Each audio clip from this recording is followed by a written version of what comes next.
बघा मित्रांनो, हे वयवारीचं गणित आहे. आपण ट्रॅडिशनल मेथडने करणार नाहीत, एक्स धरून करणार नाहीत. आपण डायरेक्ट बघा पद्धत सोपी आहे आपल्याकडे.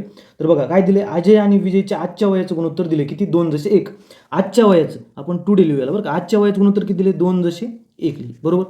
पुन्हा काय दिले, 4 वर्षापूर्वी. कुठं 4 वर्षापूर्वी मागं जायचं. 4 वर्षापूर्वी किती दिले गुणोत्तर, 9:4. हे पूर्वीचं आहे बरोबर आहे, बॅकचं आहे समजा.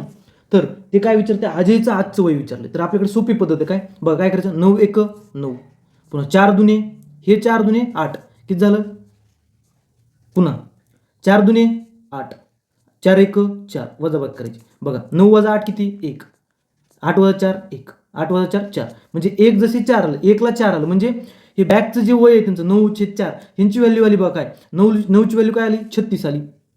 4ची व्हॅल्यू काय आली, 16 आली. मग त्यांनी विचारले काय आपल्याला, आजचं वय विचारलं. तर आजच्या वयात काय होणार, ॲड होणार ना. 36 आणि 4 40, म्हणजे अजयचं आजचं वय 40 आणि विजयचं आजचं वय 16 आणि 4 20, म्हणजे आजचं वय काय आजचं 40. धन्यवाद.